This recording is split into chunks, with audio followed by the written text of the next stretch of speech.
ஸ்டாலின் அரசின் அமைச்சர்கள் அடுத்தடுத்த வழக்குகளில் சிக்கி தவித்து வருகின்றனர். நீதிமன்றங்களில் வழக்குகளை எதிர்கொள்ள ஓட்டமாய் ஓடிக்கொண்டிருக்கும் இவர்கள் நாட்டு மக்களுக்கு தேவையான திட்டங்கள் குறித்து எப்படி சிந்திப்பார்கள் என மக்கள் கேள்வி எழுப்புகின்றனர். தமிழக வரலாற்றில் இப்படி ஒரு அமைச்சரவையை யாரும் கண்டதில்லை. மாடல் மாடல் என தமிழக மானத்தை கப்பலேற்றி கொண்டிருக்கிறது ஸ்டாலின் அரசு.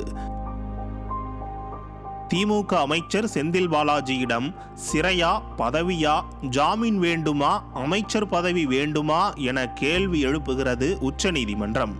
எப்போது வேண்டுமானாலும் அமைச்சர் செந்தில் பாலாஜி சிறைக்கு செல்லலாம் என்கிற நிலை உள்ளது.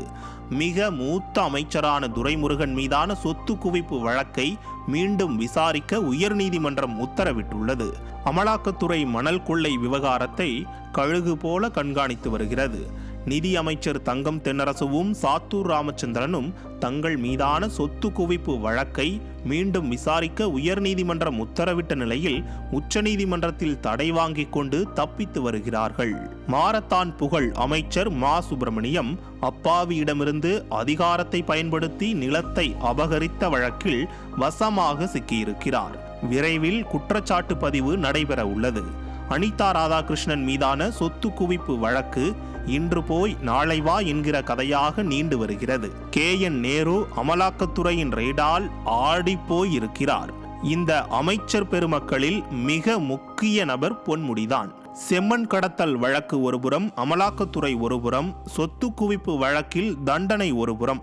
இதெல்லாம் எனக்கு போதாது என ஆபாசமாக பேசி புதிய வழக்கு ஒன்றில் சிக்கியிருக்கிறார். 4 புறம் கொடுக்கப்படும் நெருக்கடியில் எப்போது சிறைக்கு செல்ல போகிறார் என அவரே நாட்களை எண்ணிக்கொண்டுதான் இருப்பார். இந்த அமைச்சர்களை பற்றியும் அவர்கள் மீதான வழக்குகளை பற்றியும் சிந்திக்க முதல்வர் ஸ்டாலினுக்கு நேரம் இருக்காது. அவரது கவனம் மொத்தமும் டாஸ்மாக் ஊழல் வழக்கில்தான் இருக்கிறதாம். அது சரி, அரவிந்த் கெஜ்ரிவால் கண்முன்னே வந்து செல்வார் இல்லையா?